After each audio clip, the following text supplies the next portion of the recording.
Hey folks, it's Jang here from jangbricks.com with a look at a Lego Minecraft set.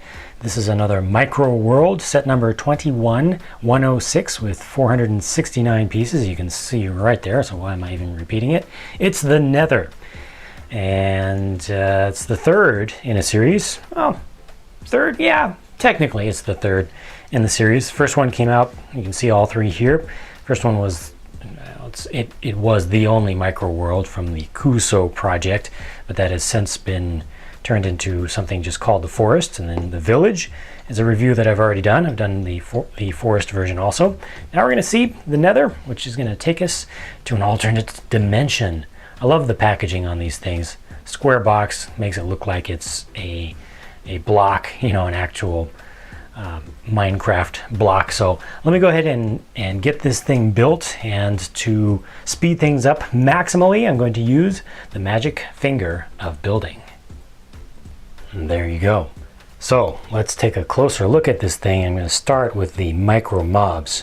Darn you, Lego! Once again, you've done a superb job executing Minecraft mobs in micro scale. So obviously we have two ghasts here.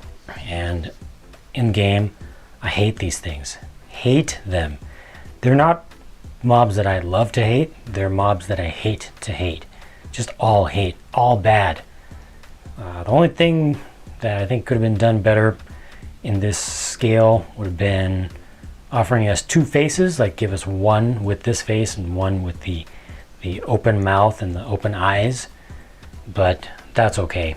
I can definitely live with this. But the zombie pigman, that's just out of control. That's ridiculous. It's just so ridiculous, with the little clip piece holding onto a dagger representing the golden sword. Come on. Just destroying me here. What can I do? I'm not worthy. It's so good. I love it. This is a printed piece, not a sticker, just a 1 by 1 by 1 brick, and then you've got the clip and two 1 by 1 by a third flat plates, one in olive and then one back in that pink color. Unfortunately, they only give us one of these. I would love to have gotten maybe two of them rather than two ghasts, but this is what we got, and they're appropriate. They make sense. The ghasts have a little bit of trouble standing up if you're not on a completely flat surface, but it's not too bad. We also get a Nether portal, of course, very important. Once you get down there, you got to get back, right? So here that is. Very nice. Just about as good as you can possibly do.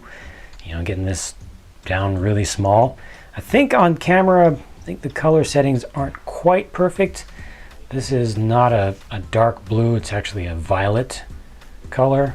It's a little bit on the purple side, but good job with the dimensions on it, and yeah, it's about as good as I get.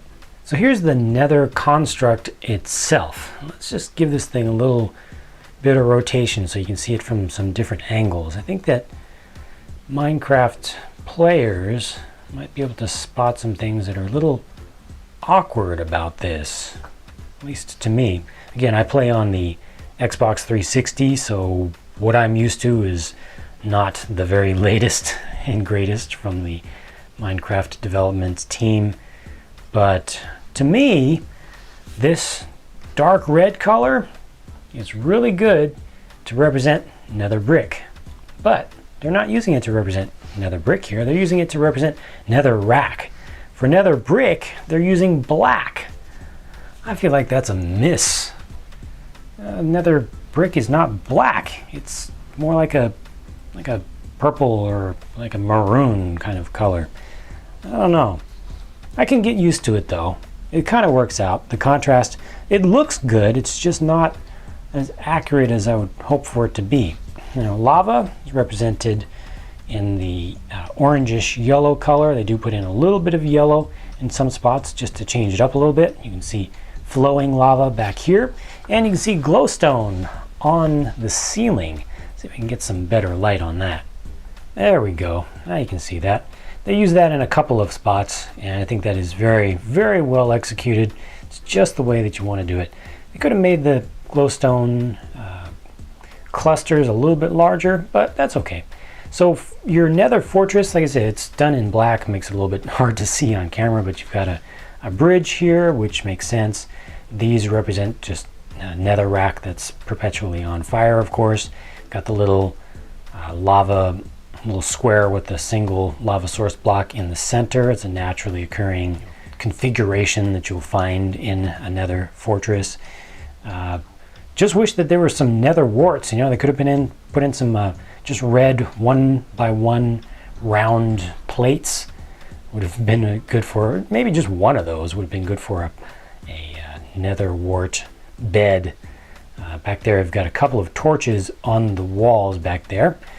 And turning this around to the other side, another bridge, and this is just a bridge to nowhere, which does sometimes occur.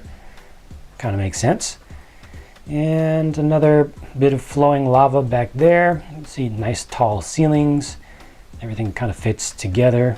More glowstone, actually 3 bits of glowstone. Got one here, one on the other side. More fire.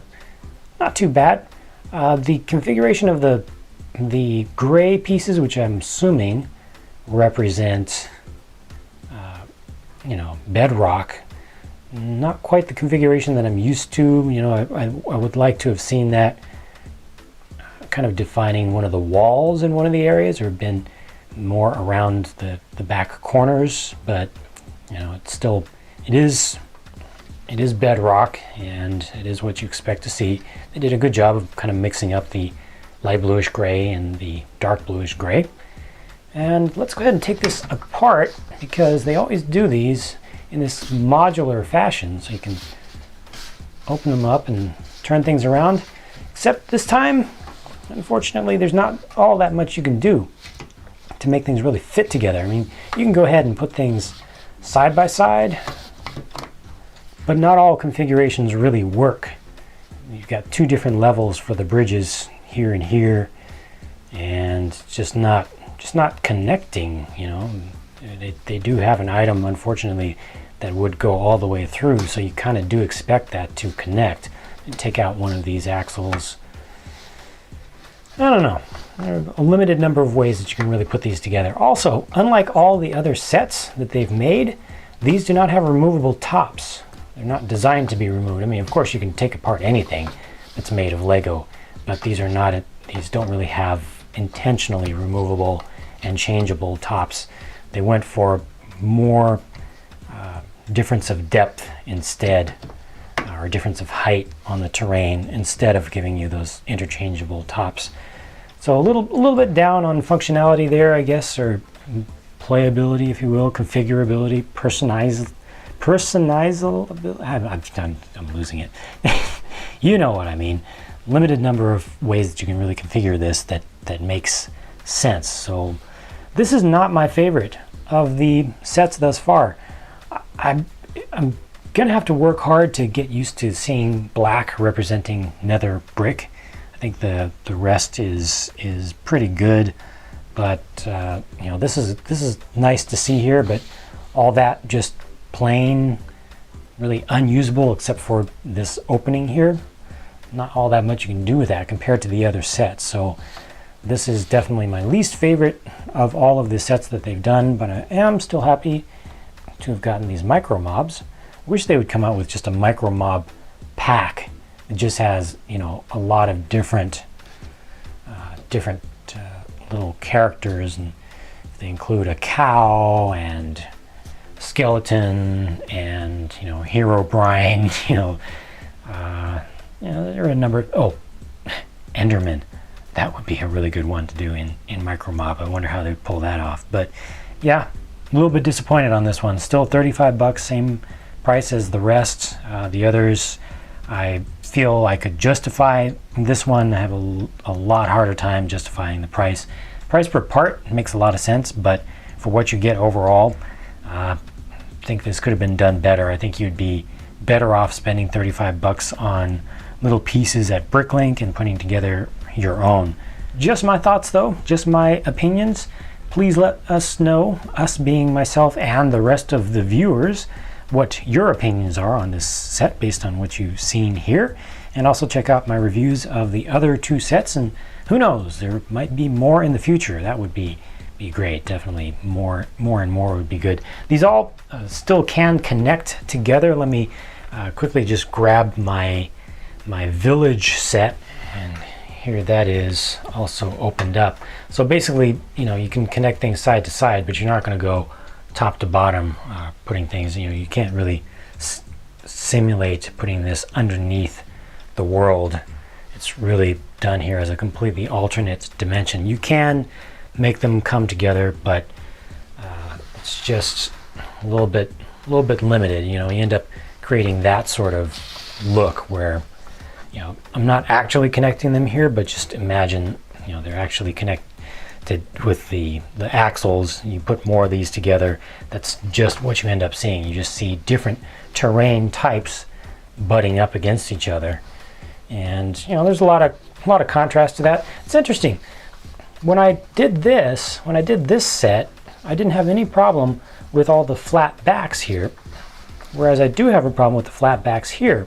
And I think it's because these don't really work well from the sides. These have, on the Nether set, the sides are also closed up. So I guess, yeah, it's just I don't know. This one's just not working out for me. So I will go ahead and end the review on that. I hope that that was at least a useful set of opinions for you. At least gave you a look at what you get with this set, what it looks like from some different angles. And now my little, there he goes, gas, just being ghastly and unkind. And we'll be talking to you again in the next video, so stick around.